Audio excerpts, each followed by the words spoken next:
What it do, and welcome back to the Desert Tiger Podcast. I am your host here on the show, here on the DTP. My name is Colton G, and of course, I want to go ahead and thank you for tuning into today's episode of the podcast, as I am joined by Shelby Cinca, and we discuss the 10-year anniversary of Swedish Columbia Records. But of course, before we go ahead and get there, before I go ahead and give you a little bit of an insight into Swedish Columbia and Shelby Cinca, before I go ahead and play you some music, there's a few things I want to go ahead and do first. So, the first thing of those things is I want to go ahead and thank those of you who went and checked out last week's episode, which featured Scott Roberts, vocalist and guitarist of The Take, as we discussed The Take's brand new self-titled debut album, and of course how this punk hardcore supergroup came together. So thank you to those of you who checked it out, and thanks to those of you who went ahead and shared it on your social media. Thank you very much. Go ahead, pat yourself on the back. You're a beautiful person for doing so. I also want to go ahead and say that today's episode of the podcast is brought to you, of course, by ilovedtp.com. That's because over at ilovedtp.com, it's where you're going to go ahead and find yourself the latest and greatest in Desert Tiger podcast, swag, merch, gear, whatever you call it. That's where you're going to cop it. You're going to find it, you're going to get it, you're going to rep the show every single place you go, in front of your friends, in front of your family, and heck, even in front of your enemies, because screw them, they can't stop you from doing what you want to do. Am I right? Of course I am right. And of course, today's episode is also brought to you today by XYZ. XYZ, it's a clever way of me saying that your ad could go here. Contact me at desert.tiger.podcast@gmail.com and we will talk further. All right. Shelby Cinca is celebrating the 10-year anniversary of Swedish Columbia Records with the release of a 24-track compilation entitled Slow Blade. Strongly believing that the slow blade penetrates the shield, which has more than resonated in Shelby's journey to this point, the label continues to thrust forward while still paying homage to its roots and influences. First tearing onto the music scene with the post-hardcore math rock group Frodus, Cinca would stumble upon a Nanoloop compilation in the early 2000s that would shift his artistic direction. What began as a tour bus pastime of making music with Gameboy sounds, it would begin to break through, with Shelby finding himself in the Myspace bloghouse movement before its twilight. From there, Swedish Columbia would continue as a connection of like minds between DC and Sweden, exploring and expanding into newer territories, eventually penetrating its way into new realms, like its connections to the cult classic video game Hotline Miami and Hotline Miami 2 Wrong Number. Swedish Columbia's releases are more than just an audio homage, though, to the sounds of the 80s and video game soundtracks, as the label tries to create more than just a playable product with their physical releases, adding depth through retro-style cases, elaborate artwork, and even board games. The label continues to find creative ways to connect with its audience. Today, Shelby Cinca joins me on the Desert Tiger podcast to talk about how finding a Nanoloop tape in Germany would end up shifting his life from the math rock post-hardcore world into the electronic styled schemes, and actually how those worlds end up connecting together. We also discuss how Swedish Columbia got its birth, what the actual connections between the two locations are, and we find out a little bit more behind the scenes. Shelby has also done things like make video games, and like I mentioned earlier, board games are something he stepped into. So is there any other creative ventures that Shelby is wanting to put his foot forward into and move forward? Of course, all this and a lot more, as you know, we love to get into a ton of different topics here on the podcast. But of course, before we get there, you know, we have to go ahead and give you a spin of one of those tracks off of that compilation album entitled Slow Blade.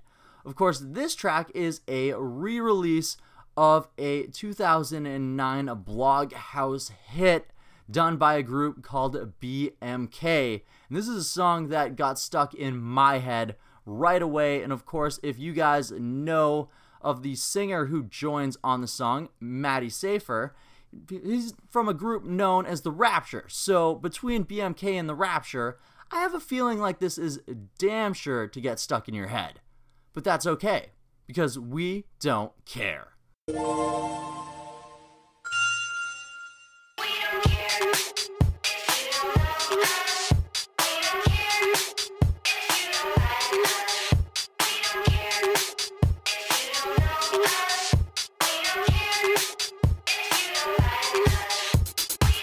We don't care if you don't know us. We don't care if you don't like us. We don't care if you don't know us. We don't care if you don't like us.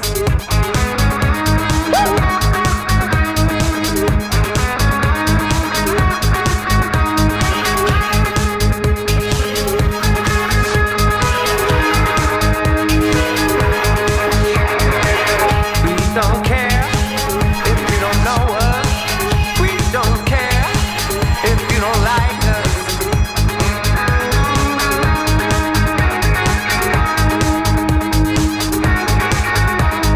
No, we don't care. No, we don't care. We don't care.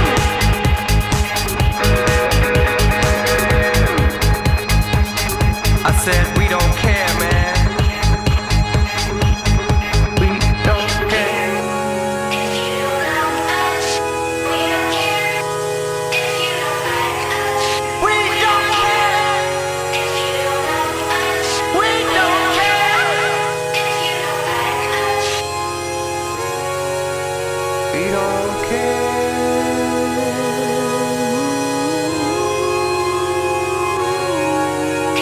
us, We don't care. if you don't know us, if you don't like us.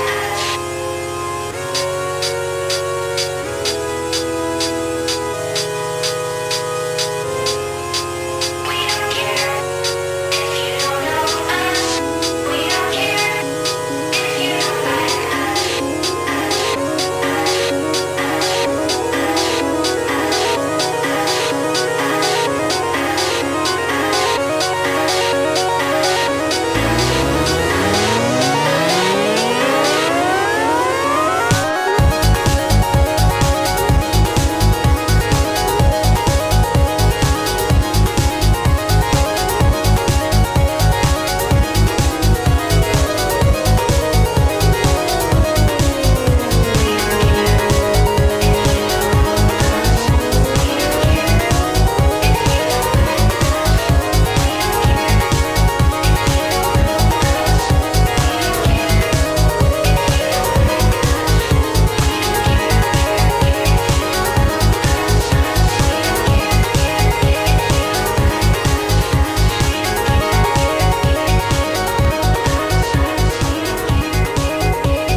The Desert Tiger Podcast. Hey, how's it going?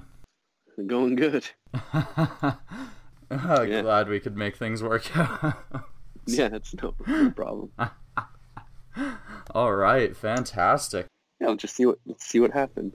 All right. If I drop out and mute you for a second on a response, I'm like telling my kids something.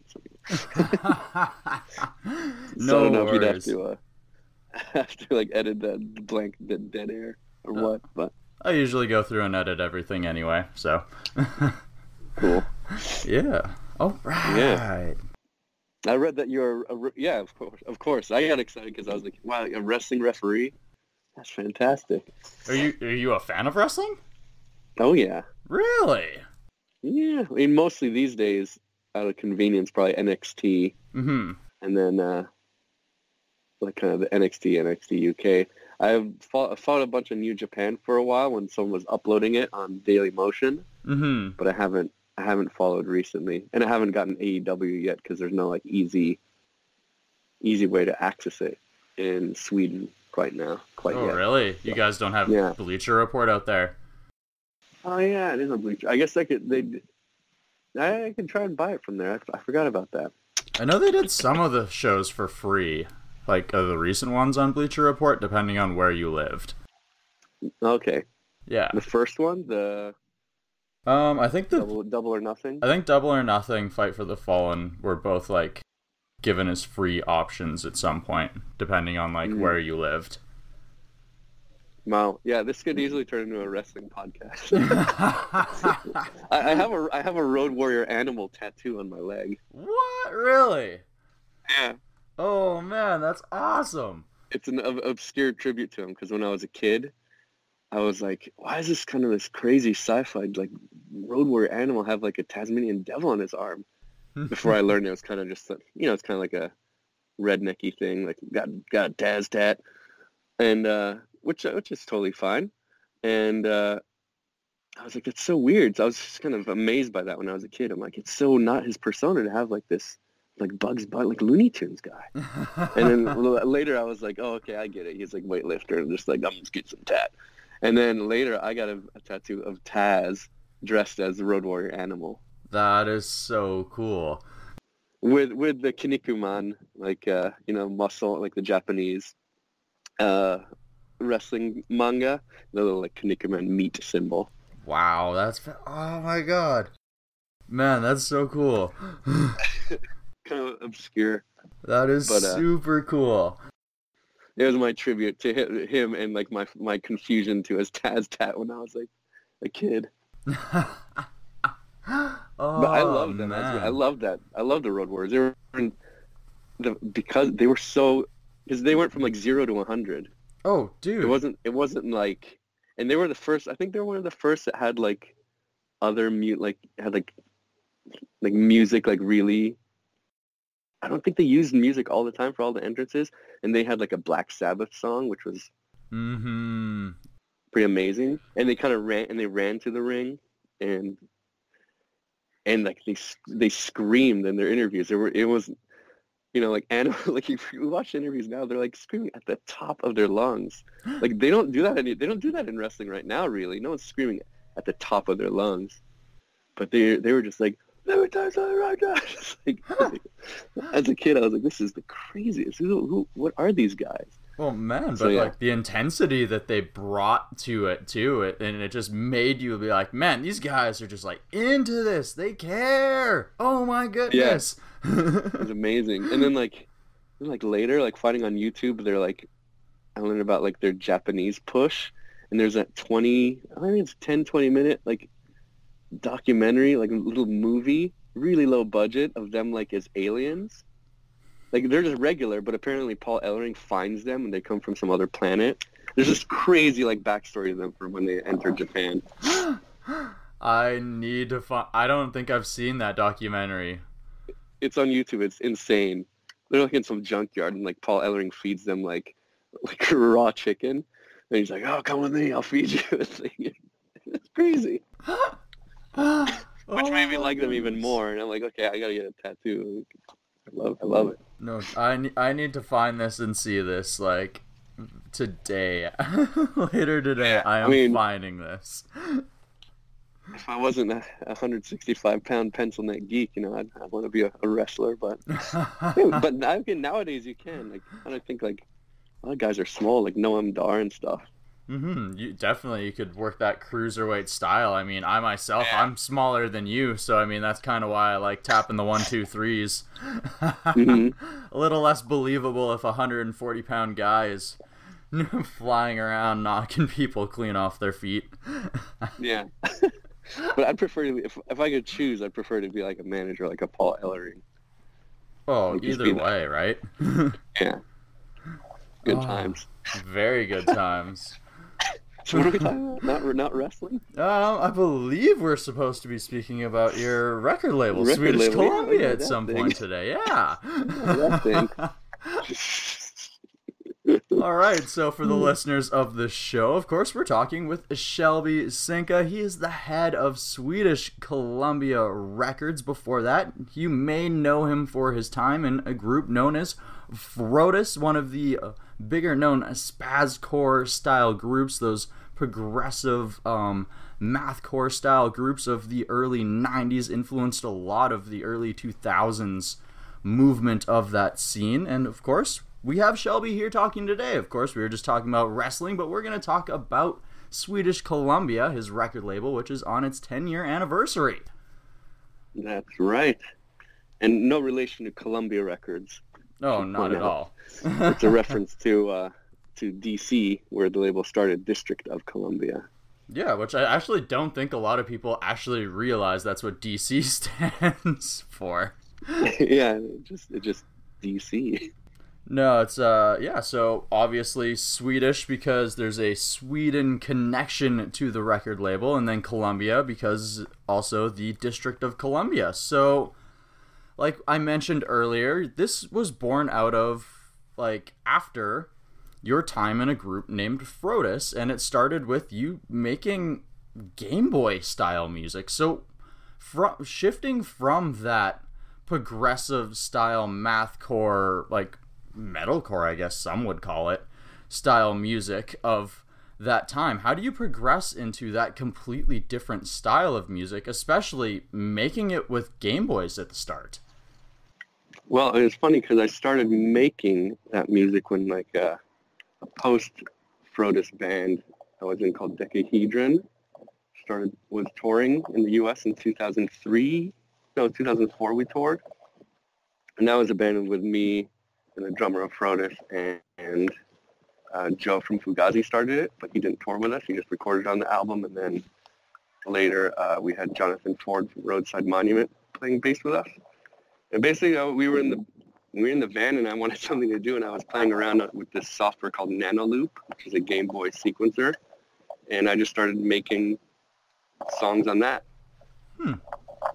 So I think before that, I think I just randomly found the Nanoloop, a Nanoloop compilation CD when I was in Germany once. Had like a Game Boy on the cover, and I was kind of intrigued, so I picked it up. I thought it was pretty interesting. I don't think it strayed too far from the stuff. Maybe a concept from Frodus it does, but conceptually, as far as like kind of mathcore-ishness, I think sequence music and that approach does have a similarity, even though the sounds are a lot different, like video game sounds. Yeah. So I just started creating songs. I actually did some covers of a DC Discord band called Antelope on the Game Boy and released it on one of my records. And from there, it just kind of snowballed, like my interest of making electronic music, because I always liked it and I would listen to different stuff like Mouse on Mars and Microstoria, like thrill jockey stuff in the 90s, and even like Future Sound of London, like that stuff. That was music like me and the bassist from Frodus always were listening to, like the later bassist. We had 6, like Spinal Tap, but those damn bass players. They had drummer problems, even bassist. But so electronic music resonated with me and Nathan. So, and if you listen to the last, actually the couple of Frodus albums, we started having like an ambient instrumental track, and later on even like a sequence drum with instrumental like guitar and bass and little synthesizers on it. So we dabbled with it, but never went full in on it. Okay. But now even the bassist from Frodus, the last bassist from Frodus, released a record on my label, and it just kind of sounds like Depeche Mode. All synthesizers and all sequenced.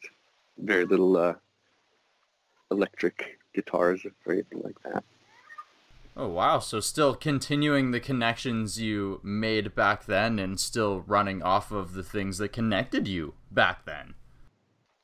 Yeah, which I think is kind of very DC Discord thing, because Discord records always saw themselves as documenting a scene, and by scene they didn't necessarily mean everyone in the DC scene, but like a circle of friends and the occasional others that kind of come in on the label, come in that circle of influence and then become part of the family, if you will. And that's the exact approach I have with the label. It's people that we just a group of friends, and then friends of friends, and things kind of move organically. So it's not exactly like seeking bands or anything like that. It's just an organic connection of people and what they're creating, and it worked. And it always there's always something to release. So it's not like there's necessarily a slow time. If anything, I have to like slow it down and tell people and be like, okay, pace it. And now I have another kid, a new kid as of 6 months ago. So 2 kids and a label and a job and 2 cats. Not much time. No, not much time at all. Raising a whole lot of things. Yeah, exactly. Raising human beings and artistic dreams. Yeah, and where am I gonna fit in like my pro wrestling aspirations? I don't know. Right? Where are you gonna get the training or the time to work on your mad manager costumes? Like, I know. So you actually found an album of Nanoloop music while touring. I didn't find it on touring. I was just visiting some Oh. friends in Germany. This was in 2000. Oh gosh, I don't even remember what year it was. Probably 2002, I think. But I just found it at a little record store, and then that introduced me to that world. I found the Nanoloop software online and bought it. And then from there, just started playing around, and then realized it was something that you enjoyed. Exactly, and then obviously, I felt like I grew out of those being limited by that sound set, or the game sound set, Mm-hmm. and then found Ableton Live, and then started creating more modern electronic music. And then and that's around the time the label started, was when the whole blog house thing was happening. Hold on one second. No worries. Whoa, it's windy. Woohoo! Can you hear me? Yes, I can. So the label started during the whole blog house thing. I don't know how familiar you are with it, but it's like the group Justice and Ed Banger Records, and kind of this, I guess it's a revival of a little bit 80s style, but more modern and, I guess, edgy, to lack of a better term, electronic music, like dance music. And then at the time, it was just MySpace and blogs. And the blogs, I mean, people were reading blogs. It wasn't like now where everyone's just chained to Facebook and social media a lot of times. But they were just reading different blogs. Google RSS was a thing, so people had an RSS feed. And the difference between now and then is then people would reblog. So nowadays, like if you want to have a premiere of a track, you have to give it exclusive to that one publication. And people like the press guy that contacted you, that I worked with, Jerry, that I've known for a while, he's the one who has to pitch these things. But back then, they would just reblog. No one cared. And these blogs weren't exactly making money or anything. Mm-hmm. They were just doing it for the love of the music. Hold on. All right. Let's go, Charlie. I'm talking on a podcast. Okay, you go talk. You can talk to the train station. Can you hear that? Oh, that's amazing. Okay, go switch to trains. So back like during Blog House, like everyone was reblogging, so there was your track would like spread like wildfire through all these blogs, opposed to now you have one track, one debut, and it's kind of a slower burn or slower. And you hope you get playlisted. Yeah, it's like a slower like spreading of stuff. But so we had some luck with a couple tracks getting on some blogs, and Then during like, oh, did you fall on a stick? My kid fell on a stick. All right. And then at the time, we also curated a compilation called Motu, Masters of the Universe, which blatantly ripped off He-Man artwork. But we had like everyone on the compilation. This other artist, Sakura Knight, who also ended up having a label called Ghost Car Records, which I released their like small discography a few years ago. I'm kind of early synthwave. Mm-hmm. I'm walking through a forest, by the way. of early synthwave. He kind of helped put it together, and we had everyone from like Crystal Castles and Sky Ferreira. Oh wow. Come True's like early thing. Like everyone. It was the comp that people were downloading during like that MySpace age. And it wasn't a crazy amount of downloads, but it was hosted on my server, 20 to 30,000 downloads. And this is like 200 tracks or something. It was ridiculous. I think you could find it on archive.org if you look. It's still up there. But basically what happened, like, I moved to Sweden with my wife, and the same day like Michael Jackson died, which is before all the scandals everyone found out about him. Yeah. But for me, like the 80s, I loved Michael Jackson when I was a kid.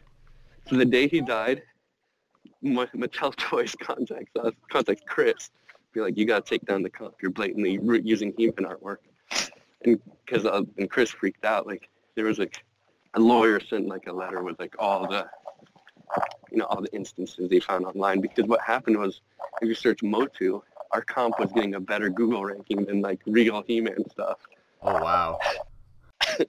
So yeah, so he was like, yeah, pull it down. Like, what are you talking about? Michael Jackson died, and now this, and He-Man. It's like our 80s childhood. It's like falling apart. What's happening? And so then we had to pull the comp.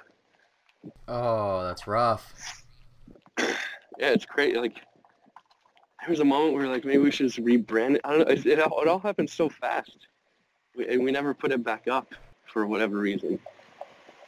And I think it was kind of, by the time they contacted us, MySpace was kind of it was in this weird, preparing to die, I should say. So they knew it was coming. Yeah. So, and then Bloghouse is also kind of fading. And I feel like this things were kind of finding their place. So this compilation kind of disappeared into the ether. But the people that were around, they consider it kind of one of the early synthwave. Early, like, before a lot of newer artists were doing kind of an 80s sound.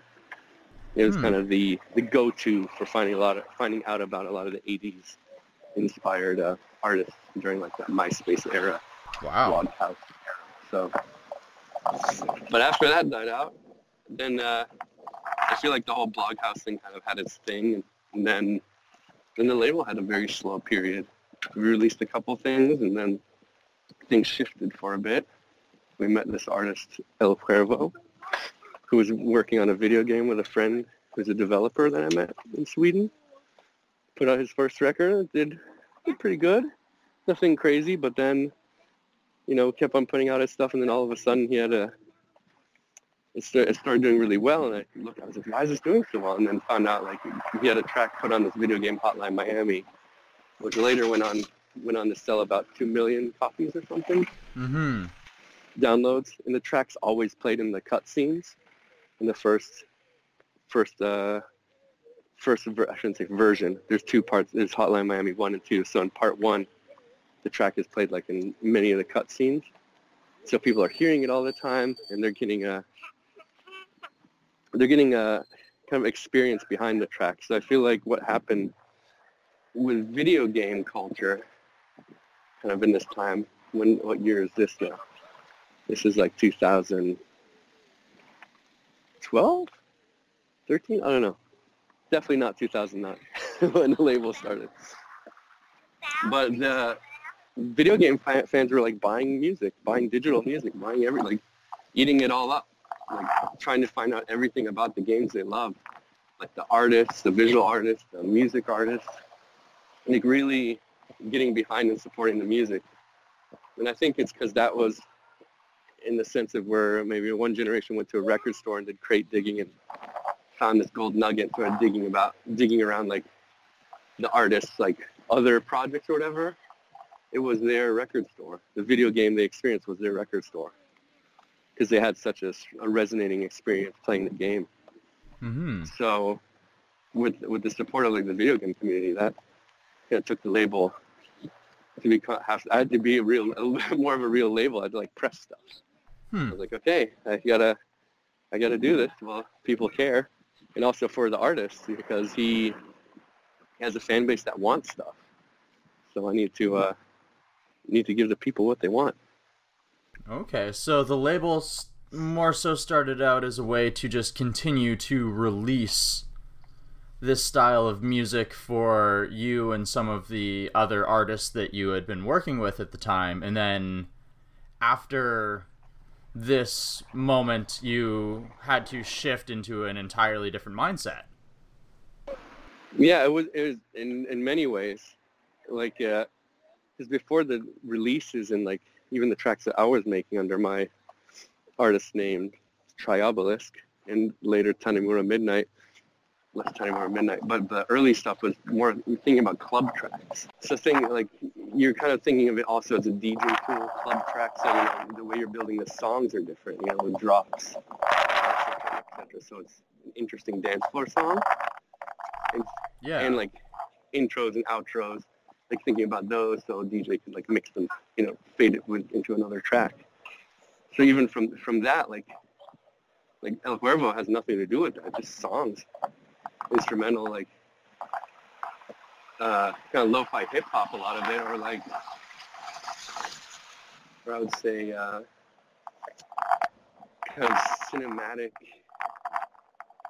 video game music with modern beats, the tracks that aren't lo-fi hip-hop. So it was totally different. And in a lot of ways, in what happened, like, bring us to now, or the past few years, I think that change is liberating for a lot of people. A lot of the early artists who now kind of came back and made new personas and new music because it wasn't about, like, the DJ track anymore. It was just about making a song. You had a lot more freedom to it after that moment because really the direction could go anywhere because you realized, oh, this could be used in a video game, this could be used in a movie, this could be used really in anywhere, and it gave you a lot more applications other than just creating video game inspired music. Right. I think it just kind of went back to, like, a lot of the artists were rock musicians making electronic music. So BMK, one of the first releases, is a guitarist in the Division Laura Lee. So the label was an outlet for, it was an outlet for like punk and rock and roll band people that I knew that would make electronic music in the van on tour, much like myself, but do nothing with it. It would sit on their hard drive. So I was like, hey, I'll put it out. Let's just get it out there, see what happens. Better than it, like, better get 2 listeners than like 0, or like, it's better that it's out there. Yeah, definitely, because you never know if people are actually going to end up enjoying it or not, or if it does end up getting picked up, like something like that El Huervo track that ended up like getting very big play in Hotline Miami, which, like you said, it was a game that sold over 2 million copies. It's a game that's considered a cult classic in a lot of ways, and actually the way that the game was presented to me by a friend was like, A, the game is incredible to play, and B, you're gonna love this soundtrack. Yeah.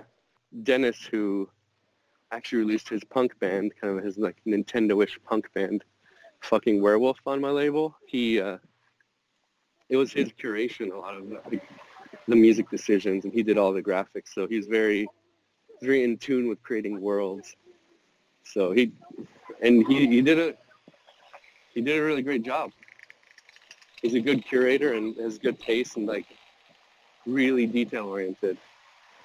And he cares so much about video games, like retro games. Like he just thinks about all the little pieces. So I think because of that, it was compelling and kind of got the audience.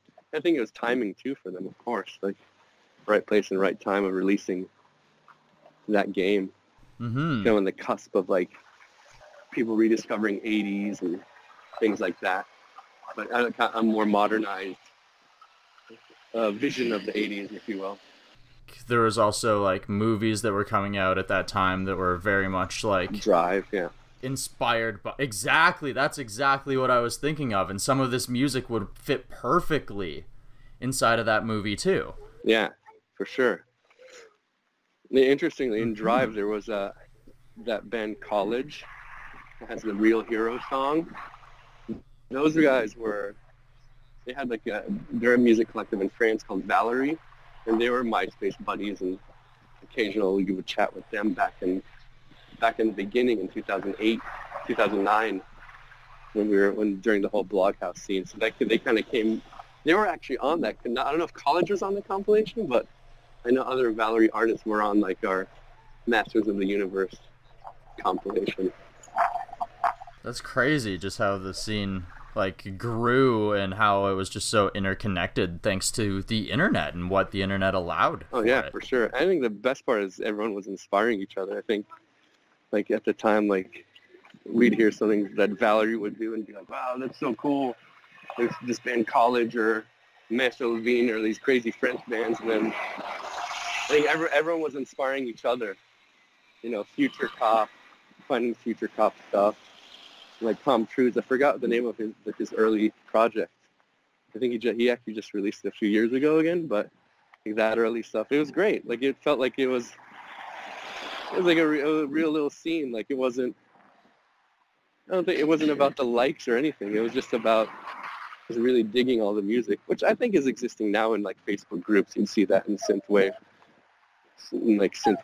groups and whatnot, but I guess maybe back then it was more effort because there's no algorithm. You just have to like dig on everyone's top 8 or whatever on MySpace and find stuff. For sure, you weren't relying on a playlist to suggest something to you that maybe you hadn't heard yet or hadn't like taken the time to find on your own. Though sometimes, I mean, the algorithm is sometimes very good. It's scary. It is very scary how accurate it can be, and then sometimes just how off base it can be as well. It's weird. I'm in a position where, like, I have music that I made that is liked by the algorithm, and you can see that in the stats in like SoundCloud and Spotify. It's like algorithmic plays and like weird. So like we live in a world now like before, you know, it's like you get like a crowd behind you. And that's part of like doing like groundwork, putting out flyers nowadays, like social media, and getting press, doing podcasts, doing all that. But now it's like you could have a machine, you could have an algorithm decide like, hey, everyone should be hearing this. So you can be playing to the algorithm, and if you will, that will help you get an audience. Very strange times. It's weird because there's actually artists who write to an algorithm now. In what, like, whose algorithm? They're like in specific, like in the pop style world, there's more people who are releasing music in certain styles just because that's what's hot on like pop algorithms. Yeah. The thing is that I know, like, no, I'm not walking up a hill anymore, so I'm not going to sound winded. I'm like sitting down. The algorithm's always changing, you know? People are always editing the algorithm. Like people work at Spotify, they're always changing the algorithm, like what's relevant and like what gets a higher score to make the algorithm choose something. So it's an abstract thing to do to write to the algorithm, especially a pop algorithm, which also could change. Like I wonder who's, you have to somehow be ahead of the curve, like have enough force if you're trying to like be a musician in that sense, which I never am. I just make what I feel like making. Like if it's a big challenge to think about, like you're gonna be ahead of the curve enough, but like have the algorithm that you'll be, by the time it's released, the next iteration of the algorithm will like it. Well, exactly, or else you're going to be limited to only a certain window of time. Yeah, exactly. or just you go for like human playlisters, you know. But that's the thing. Like now, I feel like people glorify like the '90s and like the non-digital music era, but in the '90s, like you had distributors, middlemen, and a lot of these big distributors went under, and like the smaller labels and smaller bands didn't get paid. It's like the big bands got paid, you know, and the big labels got paid first before they went bankrupt. Not like the label that sells like at the time 4,000 copies, which now is like really good. In the '90s, it was really good, but it wasn't like huge by any means because people were selling still a lot of CDs back then. But I feel like now it's the computers behind it, even though the numbers are so crappy with like how much you get per stream. I wouldn't say it's more just, but at least you're getting a statement. Because in the '90s, there'd be many times no one's giving you a statement of sales. If you're a small indie band, some people, the good distributors are the nice ones. Discord, of course, and like some of the other indies, but yeah, I mean, it wasn't all peachy. It's nice to look back with like what people think is 2020 vision, but they're also looking back at it with rose-colored glasses, and to say that the music industry was so great and everyone had this opportunity is one thing, but like I also would argue that there's almost just as much opportunity, if not more, nowadays. Yeah, now it's like a different time now. Now you have now everyone's doing music.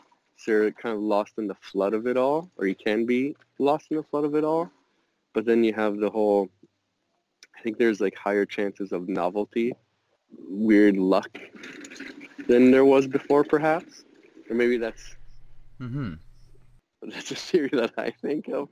But I just think everything, you have the algorithm, everything's so weird now, in a way. So I feel like Nathan from Frodus had a good quote. He says, luck favors the prepared. And I think he's really right with that.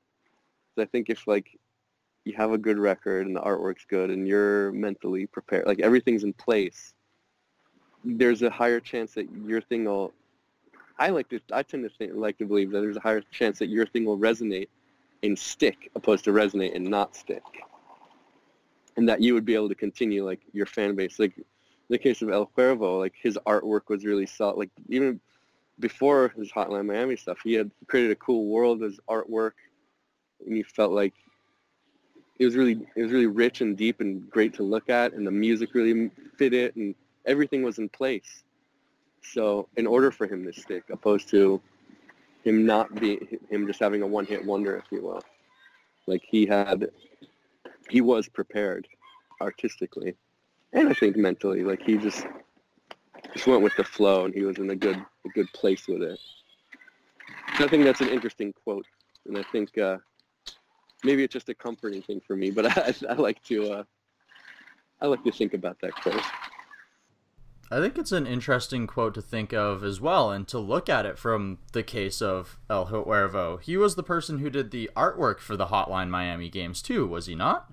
Like the cover art? Yeah, he did the cover. Yeah, he did the cover art. Okay, so if his art style also matches the cover art style of the video game, I can see how that would also help build that connection with the fans of the game into easing into his music. Yeah, I think it was similar. His art style, I would say that he on his records is even more sci-fi Mobius-like, more otherworldly. But I think it strays, but it's enough of a connection that I think it levels up the viewer and appreciator of the visual art. They'd see it and be like, ooh, and then jump in. So they tipped their toes in with Hotline Miami and then jumped in with the rest of the music. Yeah, definitely. And then from there, it's just a wormhole, right? Yeah. A big old wormhole of dancey, trancy goodness. And of course, what's not to love with that?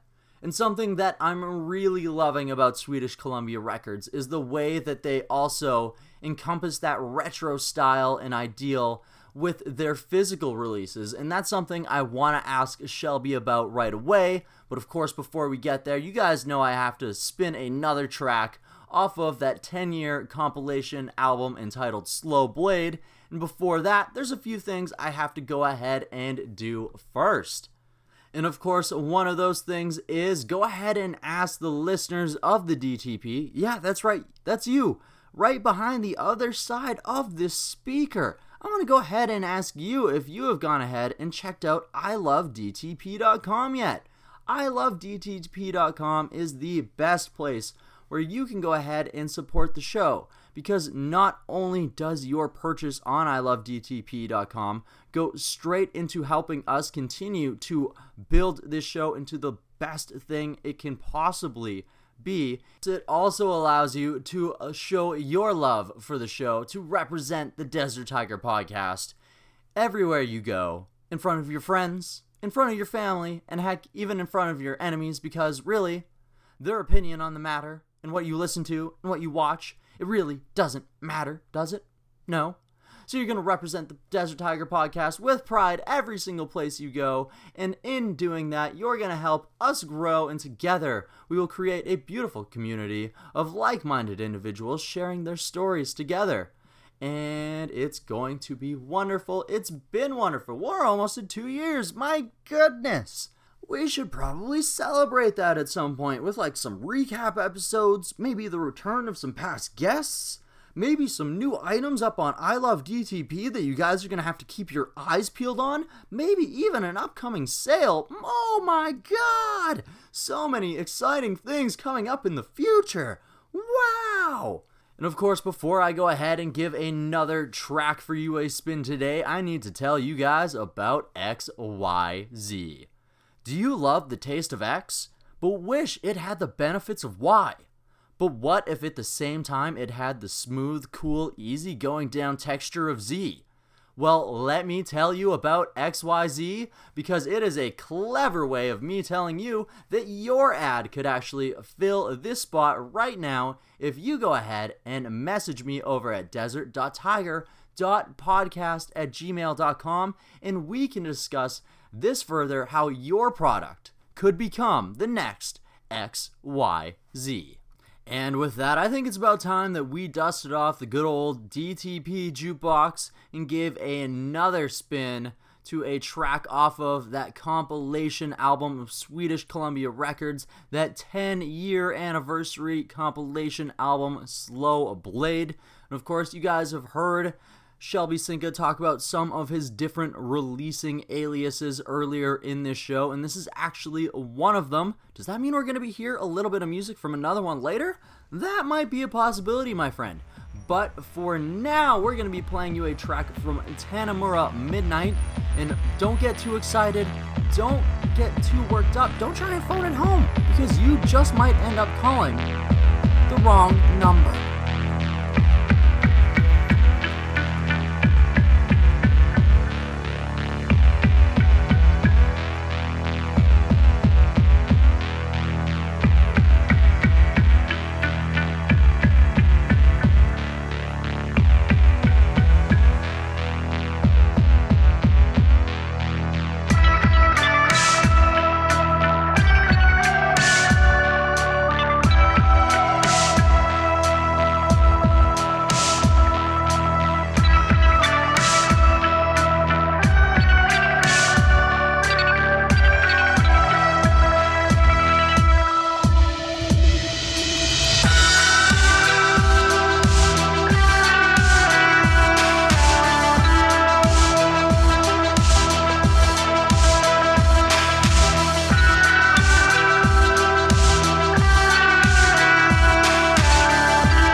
The Desert Tiger Podcast.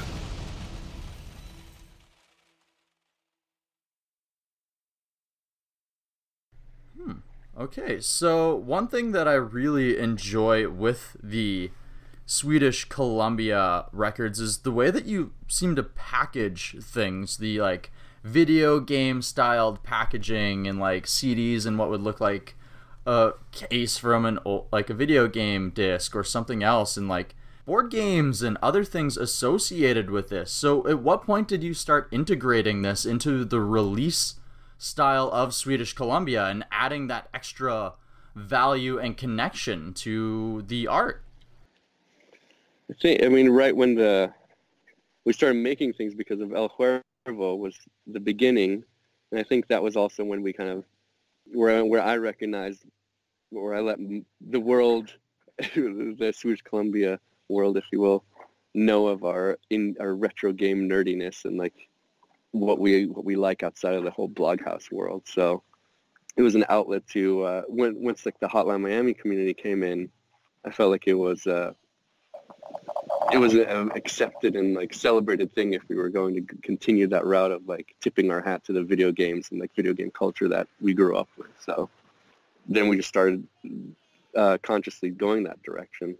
And since, I mean, I've been a graphic designer since the 90s, doing things for Love It Records, a DC-based punk label. I always like the idea of taking something and making it something that it's not. So like you said, like cassettes that look like VHS tapes.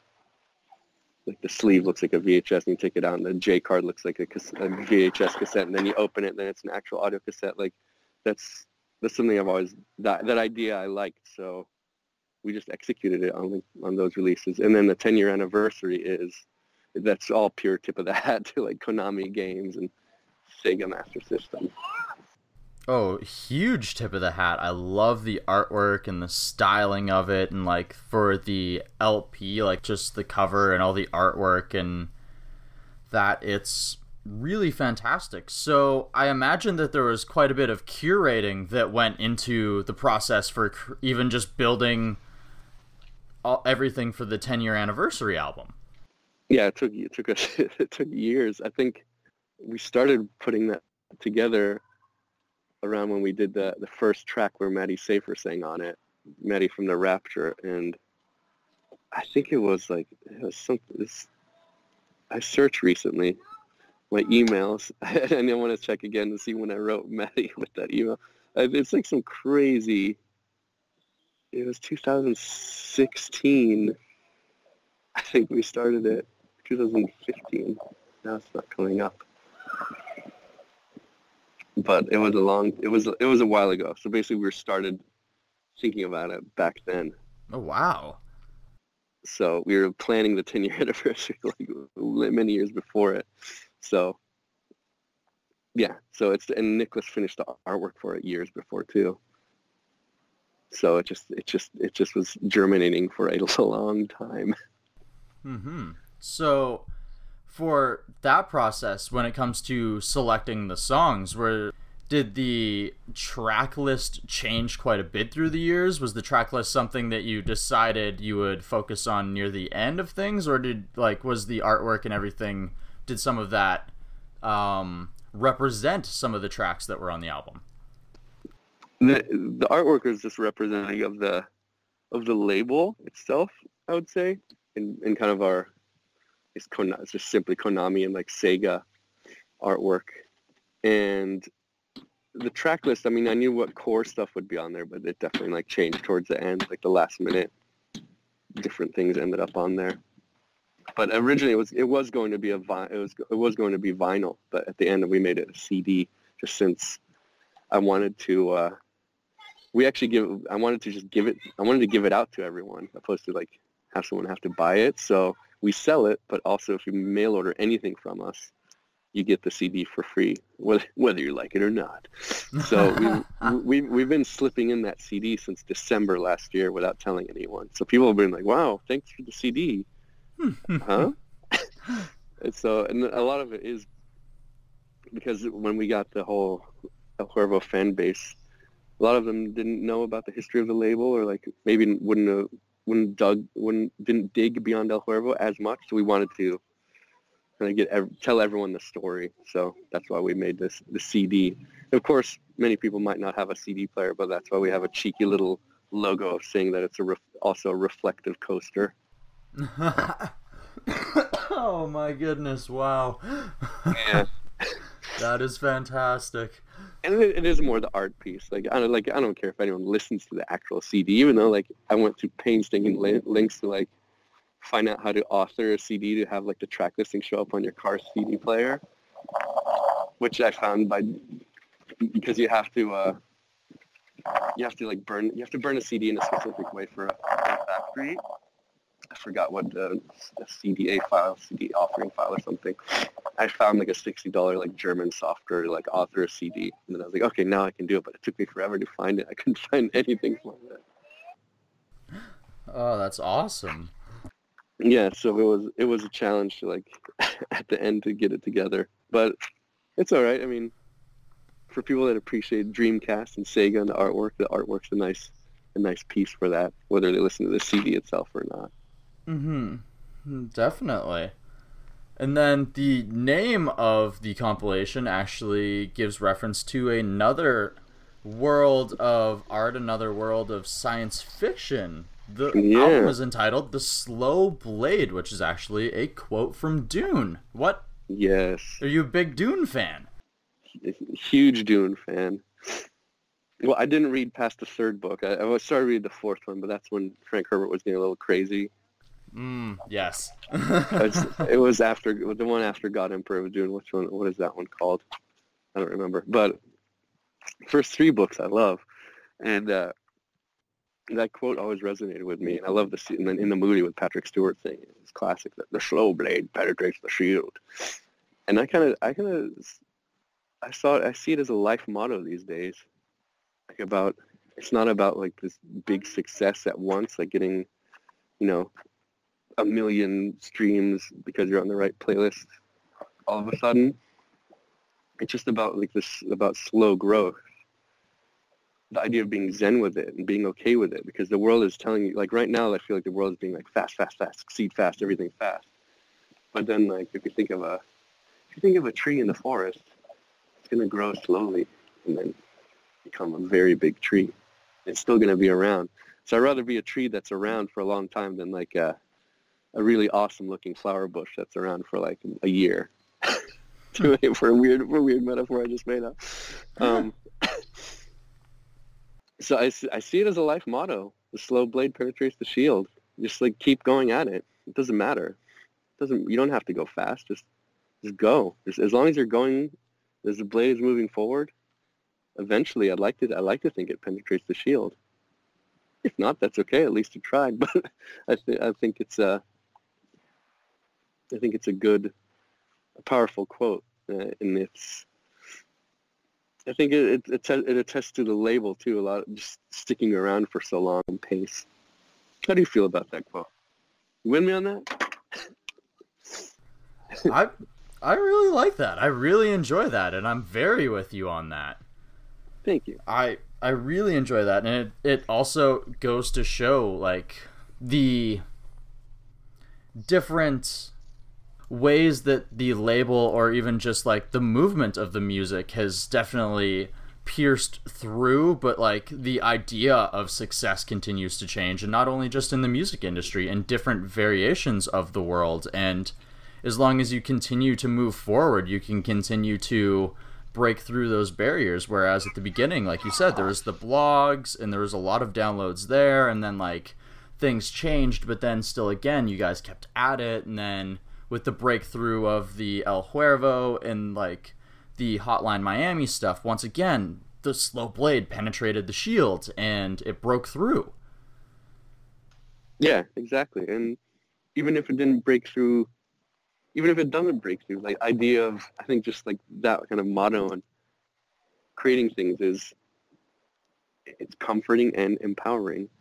And it doesn't always have to mean like, it doesn't have to mean breaking through like 1 million listeners. It could be you break through to one. That's part of the slow blade. You're slowly breaking through. You know, you got one listener, you got two listeners, you got three listeners, you got four listeners, 500 listeners. That's what it's all about, just creating. So I think, yeah, it's a forward motion in creating. And it definitely is a forward motion in creating. So what does the future of Swedish Columbia have in its grasp, do you feel? What are the initial movements that you can actually speak of? Well, everyone's continuing to release more music, so El Cuervo produced an album with Rat Vader. It was mostly Rat Vader, but El Cuervo helped guide him and guide the songs and play on it. So that record's coming out. So as Rat Vader, but also El Cuervo. So on Spotify, it'll show up as both artists. On Bandcamp, it'll just show up as Rat Vader produced by El Cuervo. But because we don't want to duplicate the release in two artists, which would be weird.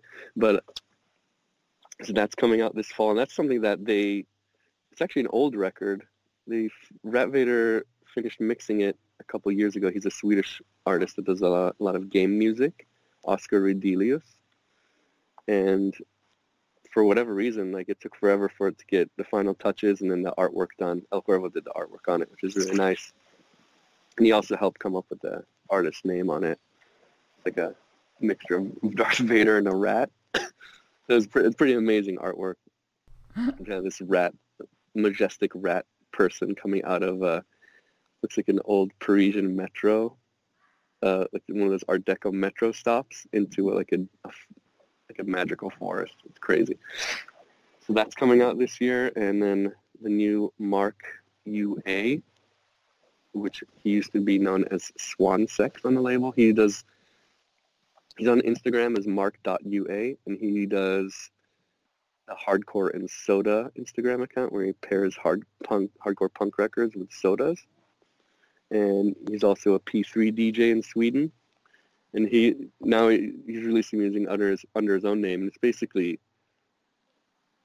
like a hardcore record with synth. It's like Earth Crisis, but with no vocals. And all the riffs are done on synthesizers and real drums, and he does everything himself. It's kind of like I would say it's almost prog rock meets hardcore, but the new record's super hard hitting. I think it's really exciting. It's like the best thing he's done yet. So that's coming out, and then I have a new album as Cat Beats coming out this year. It's kind of more of a moody night album, and then then we have my friend Steve DeLuca. He's deep in the video game world. We released a chiptune compilation called Goofy Foot for his left-handed Nintendo controller a few years ago. The cassette looks like a old Nintendo packaging, and you slip out the sleeve of the cassette, and it looks like you're opening an old Nintendo box, and the cassette itself looks like a Nintendo cartridge. He contacted me out of the blue this year. I was like, "Hey, I'm on the panel for the Classic Tetris World Championship. They're doing their 10-year anniversary.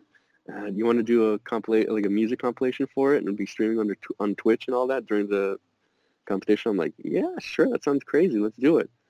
And then I thought there'd only be like 10 artists.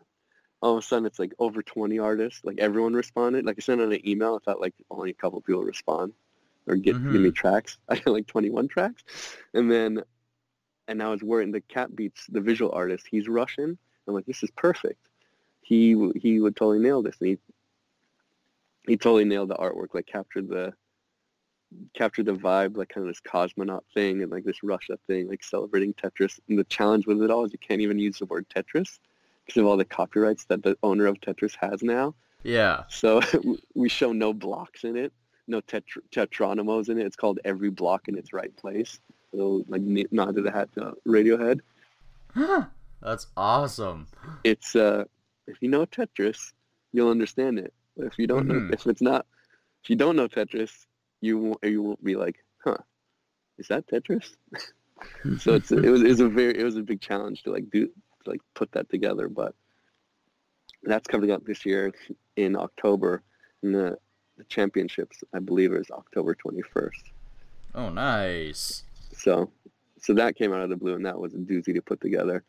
And then next year, I don't have my little notepad on me, but next year there is a bunch more releases. I have so they keep on coming up, so I keep on adding them to the list. There's like Gold Corner, which is a chiptune thing by one of the members of Antelope from DC, and then this 80s DC band. They were kind of like a Devo band, like kind of like Devo, two guys, a synthesizer and a vocalist, called Jobs for America.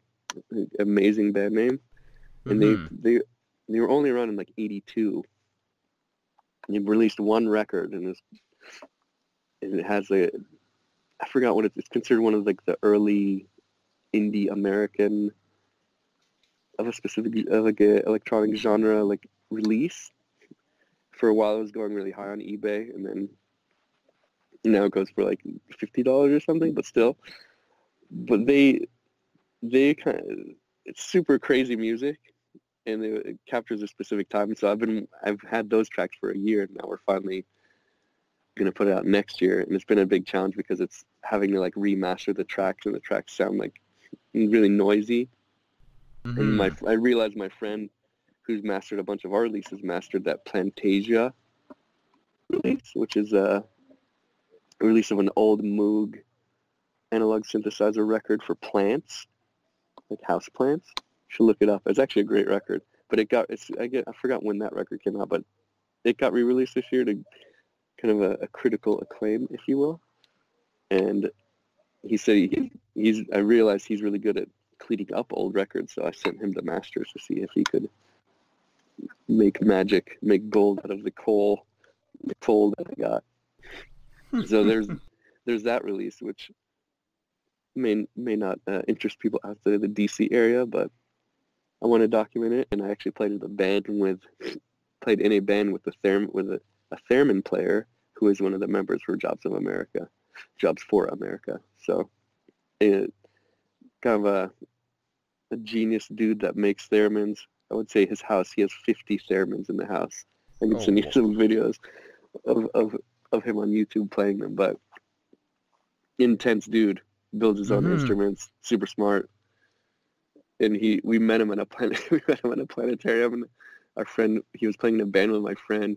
He's like 15 years older than us.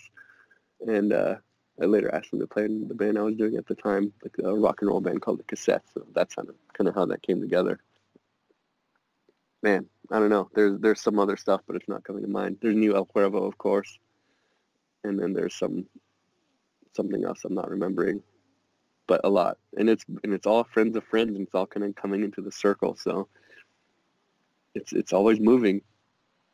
The slow blade, whether I like it or not.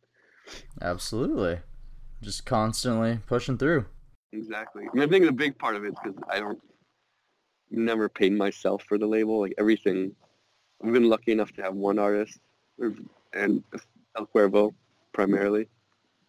Gotta bring in a lot for the label. Of course, these days, like it's like diminishing returns. Like if I was to make a living off of the label, I was thinking about this before the interview. I was like, how much? I need about 7 artists that are streaming in like the 3 millions, and maybe I can like make a living. But yeah, you have one artist. And then all that, any of that revenue the 50% that doesn't go to him, just goes into like helping everyone else out. So that's okay. But that's, and for me, I'm super grateful. It's like I actually have a budget to play with that's not like straight out of my pocket. So I get to help my friends and help people I believe in and try and get them an audience. It's music's a crazy raffle ticket. You just keep on buying more tickets, but eventually maybe you have 500 tickets.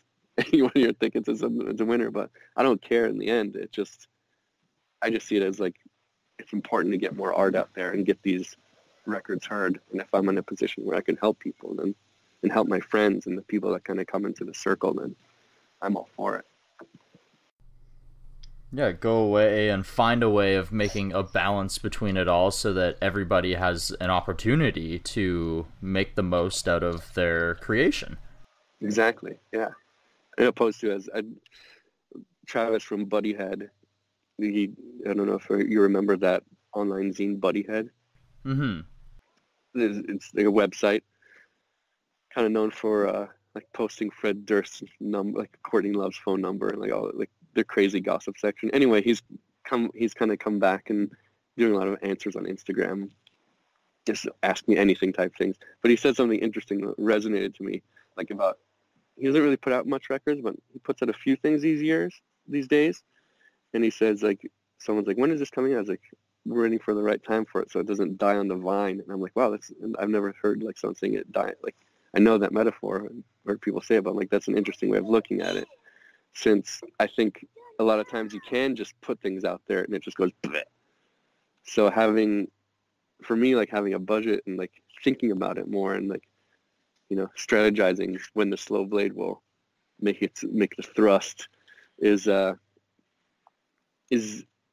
trying to do my best to ensure that whatever that creation that someone makes doesn't die on the vine, that it does get some audience. And you know, that's for many, that's the thing with music. You want to put out music and, to quote the Matrix, find the others, you know? Oh, without a doubt. And yeah. It also goes to stand that you have to pick your battles sometimes, and you, like, not to say that it's a battle, but you have to pick when you release sometimes, as opposed to trying to send the troops over the hill, over the hill, over the hill. Exactly. If you choose the right moment to pull out the steel chair. With me on that? Exactly. You got to catch them by surprise. Yeah. or go like full Killer Bees, you know, like swap the mask. Have someone hiding under the ring. Absolutely. Exactly. Be like Kane, man. Just pop out. That's your debut right out from underneath the ring. Speaking of the ring, did you see at NXT UK that Gallus guy? I forget all their names. But that one match where the ring, like the ropes collapsed, it was just madness. Oh my goodness. What a moment, right? Like, That whole match was insane. They were like all over. I was loving it.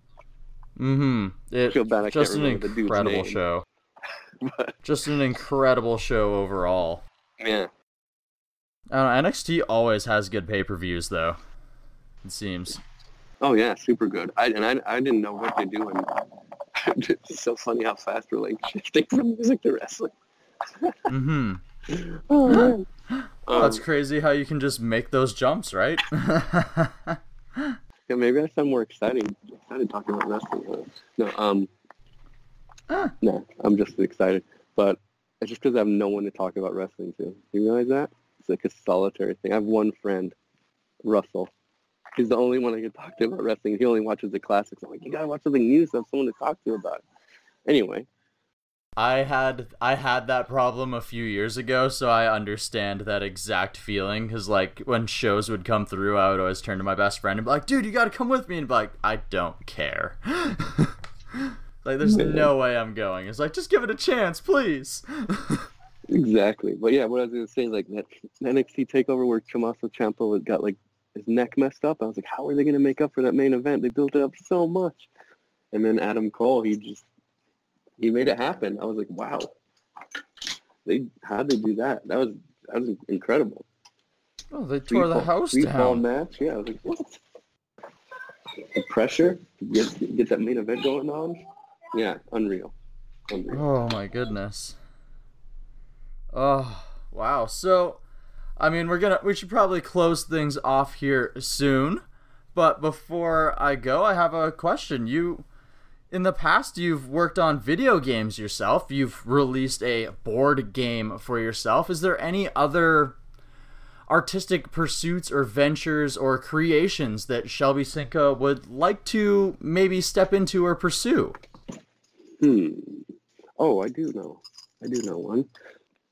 I've always wanted to make toys, kind of more like designer toys, like indie, blind box toys. That sort of thing. Kind of like what you'd find in like Kid Robot in New York or Giant Robot Store in Los Angeles. Kind of like indie resin toys. That's something I'd like to do. That'd be really cool.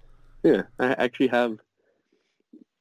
I have my my cat beats characters 3D rendered and ready to print, but I just have to find the right vendor to print them and get them printed, and then you do a first like boutique run, and then go from there. So it's a whole other world, and I think it's like anything. It's a slow climb, a slow blade. You start methodically with a good character design, and 3D printing and doing it yourself, or even casting them yourselves, and then kind of building it up from there. So it's not anything super easy, I would say. I think it's like anything, it takes time, but it's definitely something I'm looking into doing. And it does connect to the record label too, since it is my cat beats characters. Oh, so it's connecting to your cat beat. Yeah, it's the two cats from the cover of the first full length. Oh, that's pretty awesome. So even then, that's something that could end up being added to future releases or something else, or is a package or something. Yeah, I would sell it with a release or something. But eventually, I'd like to. I mean, of course, the dream is to be able to like create more, like kind of have it live outside of, just be in the toy realm as well, Mm-hmm. But we'll see. It's like a little hobby that I'm dabbling with. I think that's the next place I'll go. Oh, you never know what shields the slow blade is gonna pierce through, right? Exactly. Maybe the shield you're aiming at moves, and maybe a new shield jumps in its way. Yeah. No idea. Oh, yeah, all right. Well, before we go, I'm just going to let you know that the NXT match that we just discussed was Dave Mastiff versus Joe Kofi. Yes. Dave Mastiff, Joe Kofi. Very, it's so funny when good match. When Dave Mastiff comes in, like, I love it. They like have that camera jiggle when he stomps his foot, so it looks like he's shaking. Hilarious. I'm like, man, even these cameramen, they're so good at like the entrances. Like fine, like doing the little gimmick for the entrances. Love it. Mm-hmm. Just that level of production value and just that little extra step to just make you believe like, oh, this is a big boy.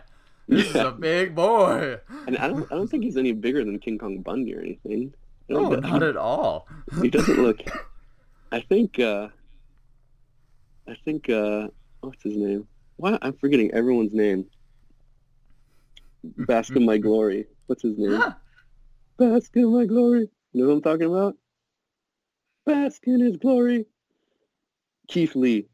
I don't think he's bigger than Keith Lee. I think Keith Lee's bigger than him. I think so too. But he gets the camera shake. But good for him. Hey man, if that's what it takes to just get the fans that little extra bit into it, I love it. Yeah, I love it too. And yeah, Joe Coffey. I just call him Gallus because that's like his little crew. Mm-hmm. Oh, good little crew. I'm really enjoying what they're building with NXT UK right now. It's super crazy. Rhea Ripley going into Shayna Baszler's face. What? I know, right? I'm so excited for that. Yeah, that's out of control. Oh man, I'm sure we could just jump into what we're excited for and matches and everything if we want to, but before we do that, I should probably just let you go, my dude. Let me come on and just talk about Wrath. We should just do that another separate time. We'll just have you come on and we'll just talk about wrestling. Please. I would actually love that. Right now, you're the only one. Russell, my buddy Russell, just talks to me about the classics, and I tell him like, "Man, you got to see Velveteen Dream." He's like pulling out all these classics. He's like tipping the hat to everyone, doing the Macho Man elbow. Like, you gotta see it. Man, he is a pure character, and he is someone who would fit exactly in those moments, and I think that's someone he would definitely appreciate, so he's got to get on that. I know. So, you're the only one. Oh my goodness. All right, thank you so much for joining me today, Shelby. Is this what you seek? God, the slow blade penetrates the shield. But, look down.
the track you just heard, which, like all the other tracks you heard today, can be found on the 10-year Swedish Columbia compilation album Slow Blade. That was Everything Went Quiet and I Was 8 Again by Shelby Cinca's Cat Beats alias. All right, everybody, and with that, that means we're coming near the end of another episode of the DTP. Another exciting, another intriguing, another riveting episode of the podcast here with my guest, Shelby Cinca, as we spoke about the 10-year anniversary of Swedish Columbia Records, and of course the 10-year anniversary album that is in celebration of that, which is entitled Slow Blade. You're going to be able to go ahead and find Slow Blade over on Bandcamp, where you can go ahead and either pick yourself up the MP3s of those tracks, or you can go ahead and grab that 10-year anniversary CD that has all that sick artwork, all those little references, all those little things that just connect you to the history of Swedish Columbia Records. And as Shelby said earlier, if you go ahead and pick up something else off of the Swedish Columbia Bandcamp, maybe that be a El Huervo vinyl record or something, you're going to go ahead and get this 10-year anniversary album, Slow Blade, thrown in with your purchase. So I think that's a pretty killer deal, my dudes. What are you waiting for? And with that, I want to go ahead and thank Shelby Cinca one last time for joining me here on today's episode of the podcast, that being episode 81, so that we could talk all about Swedish Columbia Records, video games, a little bit of philosophy, and badass wrestling tattoos. So once again, thank you so much, Shelby. I also want to go ahead and thank Jerry Graham for going ahead and setting up today's interview with Mr. Shelby Cinca. Thank you so much, Jerry, for helping set this episode up, as well as last week's episode, which happened to feature The Take. I also want to go ahead and thank you, the listeners of the DTP, for tuning into today's episode of the podcast, as you guys ever so lovingly do here every single week. If you're a new listener of the podcast, maybe you want to go ahead and consider hitting the subscribe or follow button on whatever service you're listening on. Maybe you want to go ahead and dive into the backlog of the show. Find out all those other things that we have covered along the way, those other 80 episodes. Maybe you want to go ahead and review the show on Apple Podcasts or on iTunes, maybe even Stitcher, because rating and reviewing the show at big old 5 stars helps us chart. It helps us reach new ears, which in turn helps us reach and find new great guests to bring on the show every single week. And of course, last but not least, if you enjoyed this episode of the show, maybe you want to head on over to your social media and share this episode with your friends and your family. Maybe you want to do it in person.